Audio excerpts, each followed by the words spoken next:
Beleza. Obrigado pela introdução e obrigado por todo mundo para ser aqui conosco hoje à tarde. O meu nome é Aaron Stanley, eu sou jornalista, claramente não sou brasileiro, sou gringo, mas eu faço um newsletter, se chama Brazil Crypto Report, e faço tudo essa matéria em inglês para realmente contar para o mundo estrangeiro o que está acontecendo aqui no Brasil, o trabalho de todos vocês. O Brasil tem muito interesse no mundo de fora, o que realmente está acontecendo nesse ecossistema de inovação financeira, no Banco Central, no mundo de regulação de criptomoedas, tokenização de ativos. E eu tenho fonte de newsletter e podcast também em inglês, tentando explicar o que está acontecendo nesse ecossistema para o mundo exterior. Eu tenho o prazer agora para apresentar a Juliana do BitGo. A gente fez um podcast recentemente em inglês, mas agora a gente vai tentar um português, um pouco mais difícil para mim, mas mais fácil para ele. E vocês viram aquele videozinho sobre BitGo, mas para começar, Juliana, você pode contar um pouco sobre você, sua história, sua carreira e como você chegou no mundo de Web3, criptoativos e também algum contexto sobre o BitGo. Claro. Obrigada primeiro pelo convite, em estar aqui. É uma honra, um prazer. Ainda mais trazendo um pouquinho mais sobre a BitGo, trazendo um pouco mais de awareness sobre a nossa presença no Brasil. Meu nome é Juliana Valencamp, eu trabalho no mercado de criptoativos já há 7 anos. Então, esse ano eu completo 7 anos. E passou muito rápido, a gente costuma falar que são dog years, mas acho que é além de tanta inovação e dinamismo que o mercado tem. Eu comecei minha carreira há 7 anos atrás na Transfero, tocava alguns tipos de produtos diferentes, gateway de pagamento, negociações de OTC. Depois eu instaurei também um fundo de investimento nas Bahamas com 100% de alocação em cripto. Por fim, nos meus últimos meses na Transfero, também criei uma stablecoin chamada BRZ. Depois eu fui para a Ripple. Na Ripple, responsável pela América Latina, pelo produto de RippleNet, com muita interação com bancos, Banco Central também, em como a gente conseguiria desenvolver aquele produto aqui no Brasil e na América Latina. Depois eu fui para a Gemini, que é uma exchange dos irmãos Winklevoss, responsável pela operação Latam também, principalmente Colômbia e Brasil.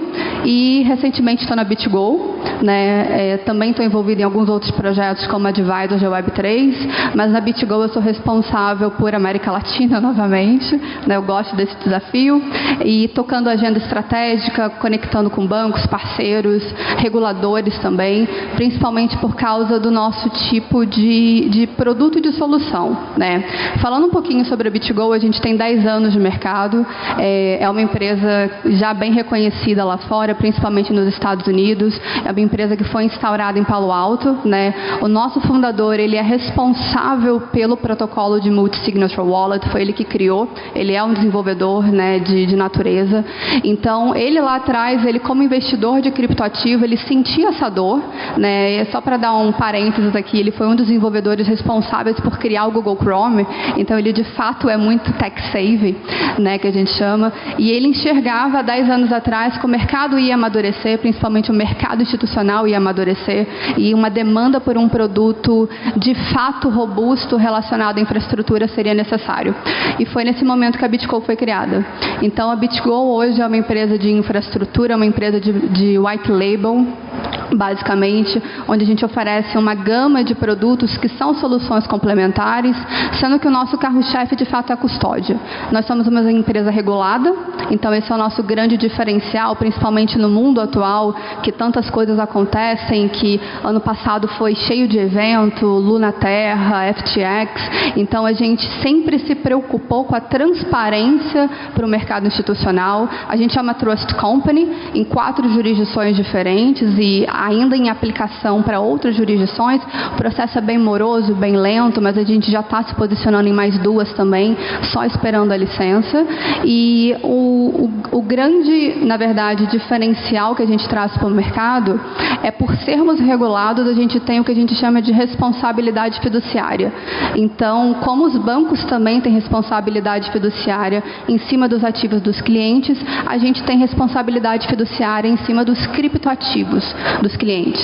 Também temos um seguro de $250 milhões que cobre a nossa operação e as carteiras que os nossos clientes têm acesso hoje, né? E de fato somos muito transparentes, estamos sempre trabalhando em prol de regulação, além obviamente da obrigatoriedade de segregação de ativos, que tanto foi falado no dia de hoje pelos senadores, pelo deputado, e da importância de fato de você trazer mais transparência, mais confiabilidade para o mundo de blockchain. Perfeito, obrigado pela essa explicação. E vamos voltar um pouco e falar sobre os inícios, os principais sobre a função do custódia no mercado de criptomoedas, porque tem alguma coisa única aqui que realmente não existe nos mercados tradicionais, com ativos tradicionais. Claramente tem custódia por esses ativos, mas olha, se eu um investidor de varejo, estou comprando um ativo no bolsa de valores, eu nem penso sobre como esse ativo vai ser custodiado, né? Eu nem penso isso. Já tem suficiente trust, confiança no sistema, que isso nem é um fator na minha decisão para investir no ativo, né? Mas no mundo de criptomoedas é um pouco mais complexo, né? Porque vocês devem conhecer o phrase not your keys, not your coins, né? Não é sua chave, não é sua moeda. Não traduz muito bem para português, mas né, fala um pouco sobre esses first principles, como custódia é um assunto tão importante para realmente entender quando falando sobre esse assunto de trust nos mercados de criptomoedas e ativos digitais.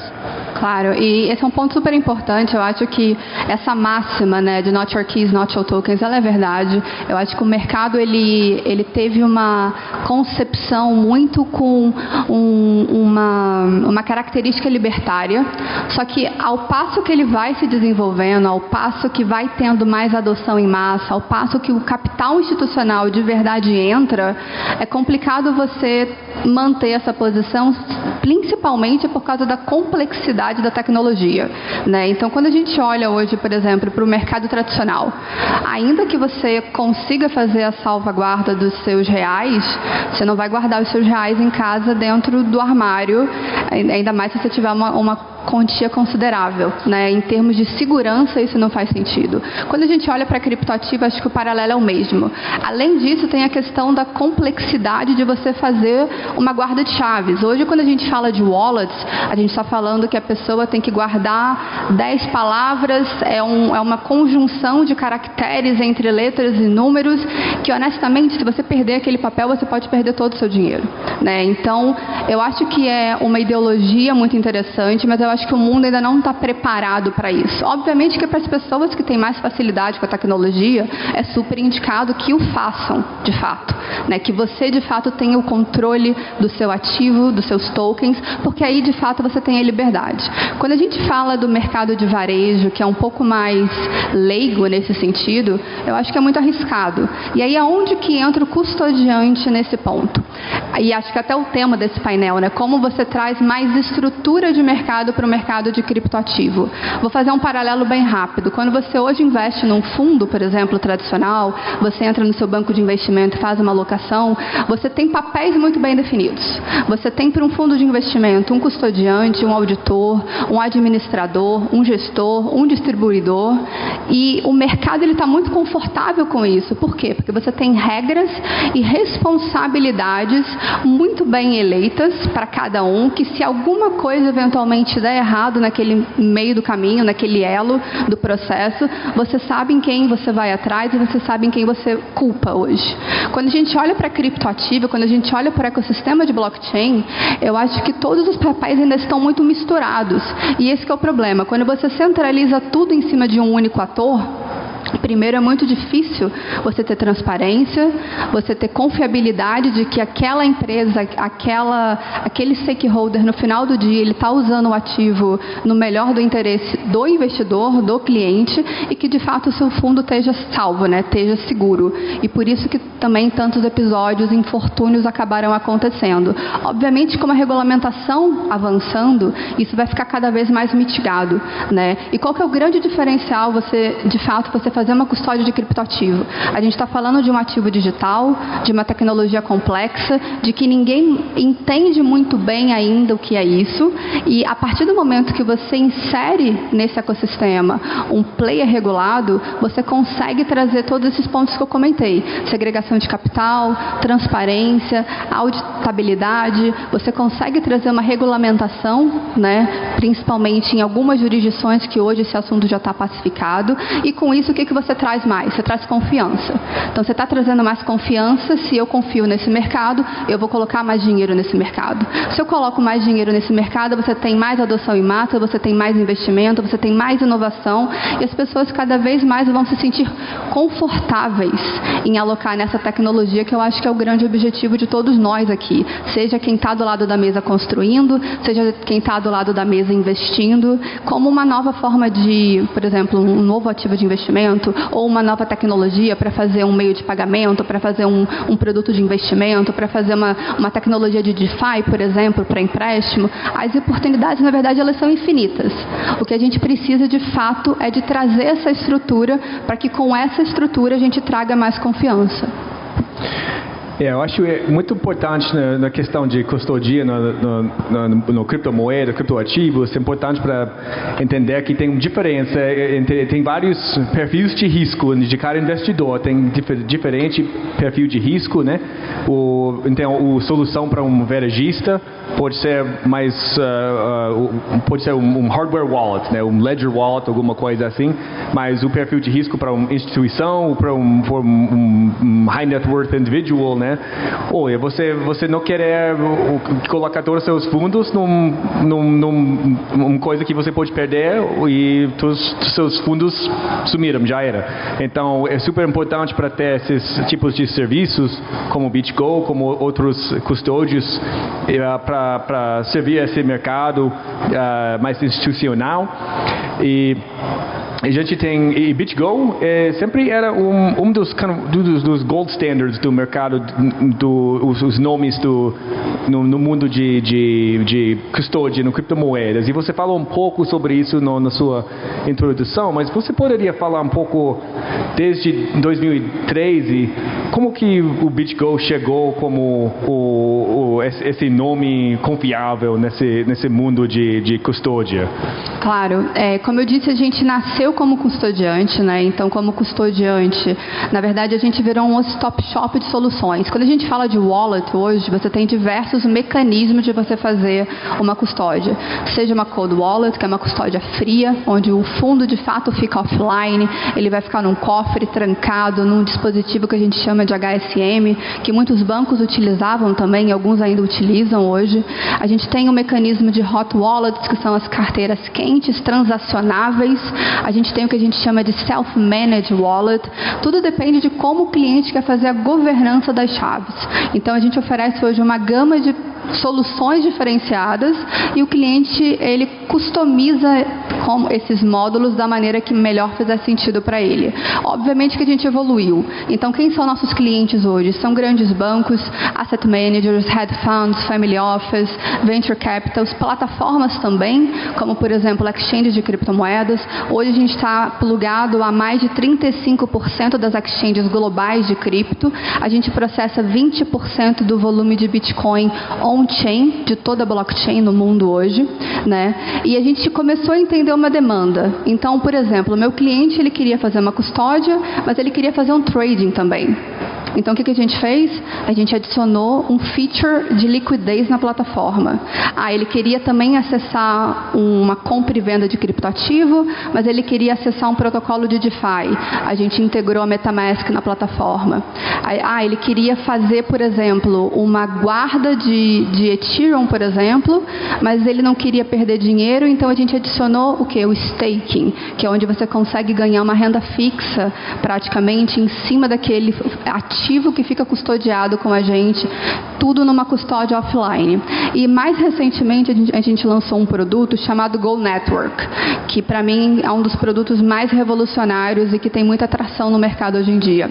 E qual que é o grande diferencial desse produto? Hoje, através de várias conectividades e parceria com os exchanges que a gente tem globalmente, a gente proporciona que o cliente deixe o ativo dele numa cold storage, ou seja, offline, coberto pelo seguro de 250 milhões de dólares, dentro de uma estrutura regulada de Trust Company, e que ele consiga acessar um order book de uma exchange sem a necessidade de sacar esse fundo da cold wallet para uma exchange. Então, com isso, a gente está eliminando completamente o risco de exposição à exchange.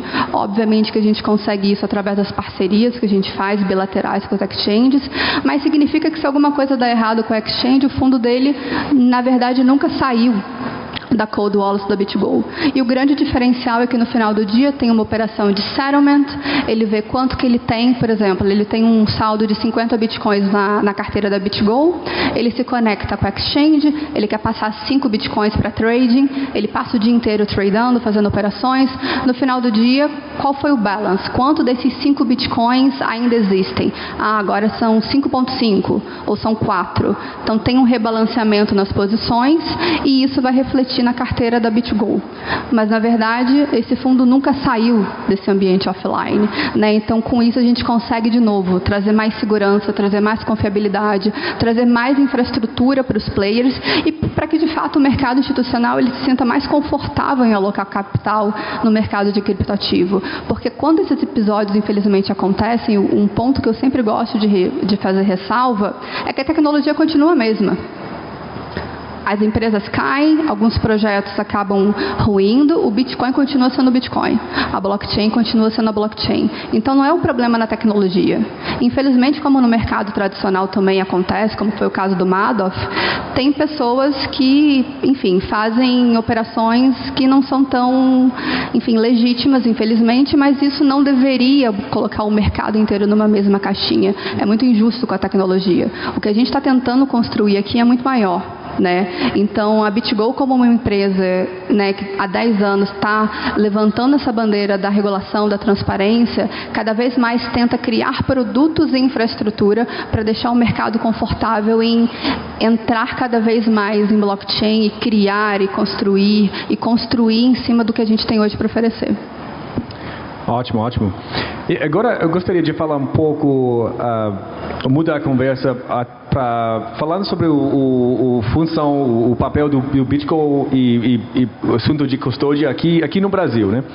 E os últimos dia e meia a gente está falando aqui sobre tokenização, sobre real digital, sobre tokenização do sistema financeiro e qual é a função de uma empresa como BitGo nesse meio ambiente aqui e depois vamos falar um pouco sobre a questão de regulação.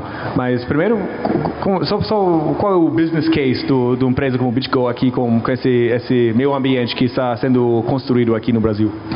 Como provedor de infraestrutura, na verdade, e como a gente fica no back-end das empresas, a gente se adequa a todos os business, basicamente.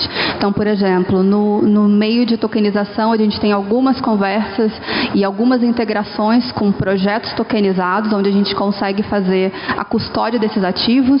No real digital, a gente tem conversas ativas com grandes bancos também, porque uma vez que o real digital tiver um go live para mercado, qual que é a projeção que a gente tem e que o mercado tem também? Além da transação interbancária, onde serão necessárias transferências entre bancos, seja do real digital, seja do real tokenizado, o varejo também vai ter que acessar esse ativo. E com isso, na verdade, cada criptoativo tem que ter uma wallet no back-end fazendo o backup disso para que hajam transações.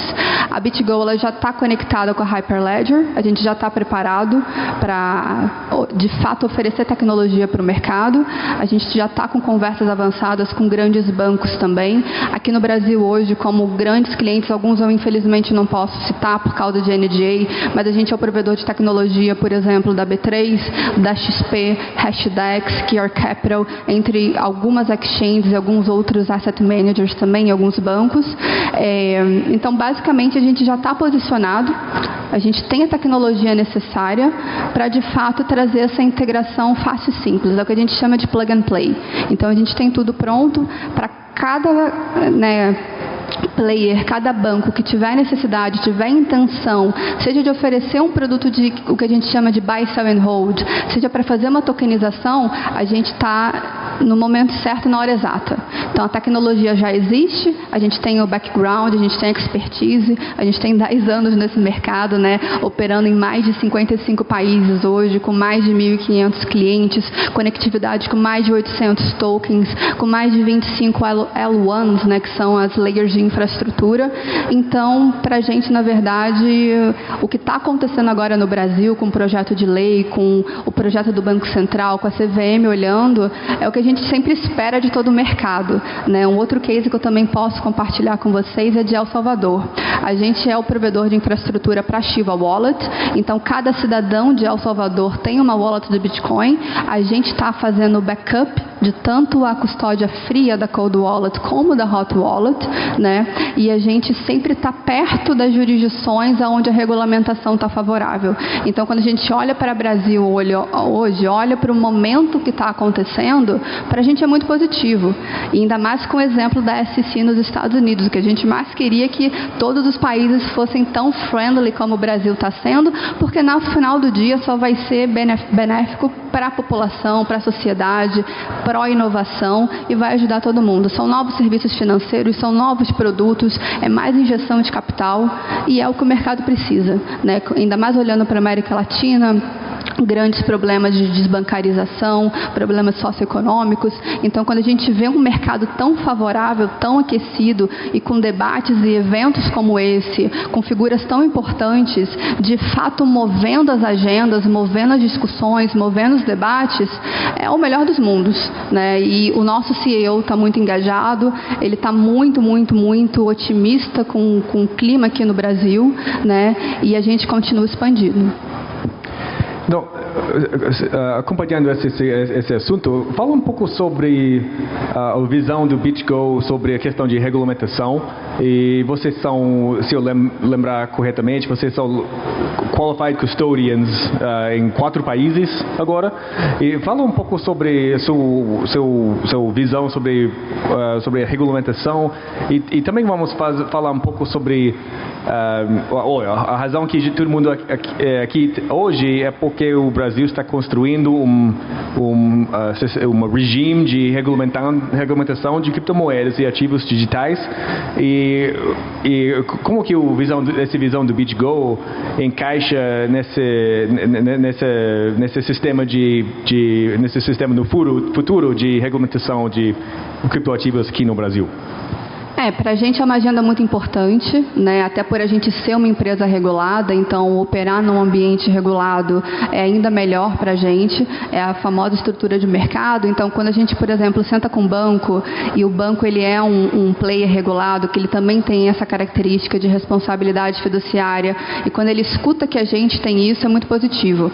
Ele gosta de saber que ele está lidando com um player que é transparente, que está seguindo regras, seja de compliance, seja de QIC, QIT, que são bem restritas muitas vezes. É um compliance que não é fácil, que não é rápido também, mas que ele é necessário. Fazer um onboarding com a BitGo como se estivesse fazendo um onboarding com um banco americano, basicamente. E a gente não só é regulado como Trust Company em 4 jurisdições, como a gente tem 15 licenças. Então, como Trust, nós estamos em 4 locais hoje: South Dakota, Nova York, Alemanha e Suíça, e mais 15 licenças, muitas pela Europa, algumas na América Latina, Oriente Médio e Ásia também, principalmente principalmente porque a gente está se posicionando aonde a gente vê uma regulamentação favorável. O Brasil, provavelmente, assim que tiver um guideline mais claro e também, quando for necessário, a gente vai aplicar, né?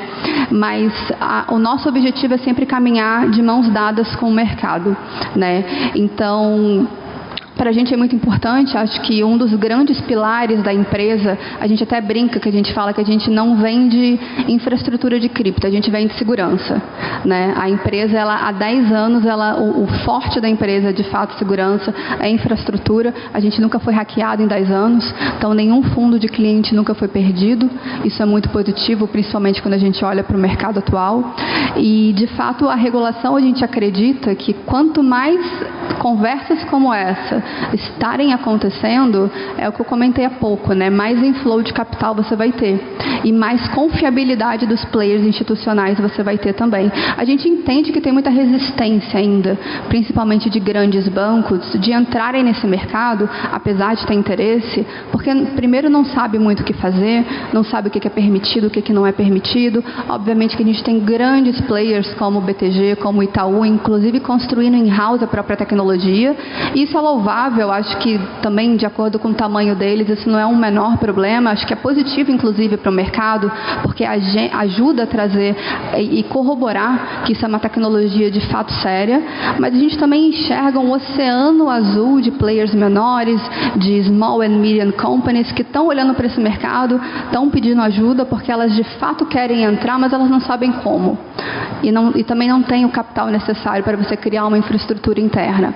Então, obviamente, com a regulamentação avançando, com esse projeto do Real Digital, que vai mover muito as agendas de grandes bancos para a parte de transacionar o Real Digital, para a gente é muito positivo, né? Assim, eu sou muito suspeita, é uma empresa que antes do assunto regulatório em cripto ser necessário, a gente já era regulada, a empresa é regulada há mais de 7 anos, né? Então, quando ninguém estava falando sobre isso, quando ninguém estava falando sobre MPC, sobre multisig, sobre TSS, a gente há 10 anos atrás estava construindo, já tendo essa projeção, já tendo esse olhar para o futuro de que esse momento chegaria, de que esse ciclo chegaria. E é o que está acontecendo agora.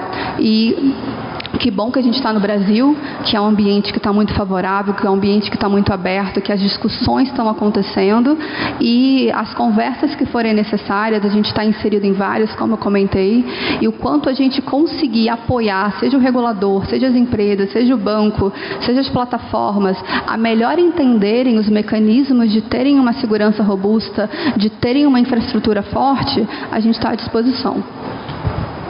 Então, para terminar aqui, que conselho você daria para o pessoal nessa sala, o pessoal aqui no Brasil e aqui que estão mexendo, estão envolvidos de alguma forma nessa regulamentação de criptomoedas? E qual é a função de custódia? Qual é essa balança entre promovendo inovação e protegendo contra golpes e hacks, assim? E que conselho você daria para o pessoal aqui para pensar isso num jeito mais produtivo e que realmente alcance todas as prioridades aqui, promover inovação e proteger o consumidor e crescer a economia cresce o sistema financeiro aqui no Brasil? Eu acho que o mais importante é estudem. É um mercado muito dinâmico, muito novo, tem muita coisa que está mudando o tempo todo. Eu mesma estou no mercado há 7 anos e cada vez mais eu me surpreendo com a quantidade de novos projetos, novas soluções, novas iniciativas. É impossível você não se atualizar o tempo todo, então estudar sobre o mercado é muito importante. E especificadamente sobre custódia novamente, estude. Se você está confortável de fazer sua própria custódia, seja você pessoa física, saiba o que você está fazendo, saiba qual é o software que você está utilizando. Se for um HD externo, saiba como fazer a salvaguarda desse token, né? Então tenha sempre uma visão muito clara da onde você está deixando os seus tokens, de o que você está fazendo e quais são os mecanismos caso algum risco aconteça. Caso você seja uma empresa, o que a gente sempre indica saiba, por exemplo, aonde você está fazendo a sua custódia se você fizer uma custódia própria, ou saiba muito bem quem é o parceiro que você está contratando. Porque no ambiente, por exemplo, de hackeamento, que eventualmente pode acontecer, depois pode ser tarde demais você tentar entender quais são os riscos de exposição, quais são os seus direitos e como que você vai reaver esses tokens de volta, né? Então, sempre faça um due diligence muito grande em cima da empresa, em qualquer tecnologia, quais são os mecanismos de cybersecurity, aonde que de fato essas chaves estão sendo armazenadas, quais são os riscos inerentes a uma perda de chave, a um desastre ambiental, a um hackeamento, a um vazamento de informação interna, inclusive de funcionário, né? Então, é de fato fazer um compliance muito rigoroso em cima dessa empresa, para que se alguma coisa mais drástica vier a acontecer, você já saber, né, para quem você vai pedir ajuda ou o que você pode fazer para recuperar. Acho muito importante, só para lembrar que essa indústria, esse setor de ativos digitais, cara, é super dinâmico. Cara, todo dia tem outras notícias que faz head explode, né? E então é super importante para realmente examinar esses first principles sobre qual é o propósito de valor dessa tecnologia realmente, qual é a significância dessa inovação que a gente está trazendo ao mercado, como que a gente vai melhorar as vidas das pessoas e faz fluir mais no sistema financeiro com essa tecnologia. Mas é fácil para ser distraído pelas notícias, porque as notícias às vezes fica difícil para realmente entender o que está acontecendo, né? Tem que ver o big picture, né? Então, com isso, nosso tempo acabou aqui, mas queria agradecer todo mundo para ser aqui hoje, agradeço o AB Cripto, Fernaz Bach para esse evento, agradeço a Juliana, o BitGo para ser aqui, e obrigado para todo mundo, e sinto muito pelo meu português quebrado, mas eu acho que consegui, graças a Deus, mas obrigado para todo mundo, e a gente tem nosso MC, Obrigado.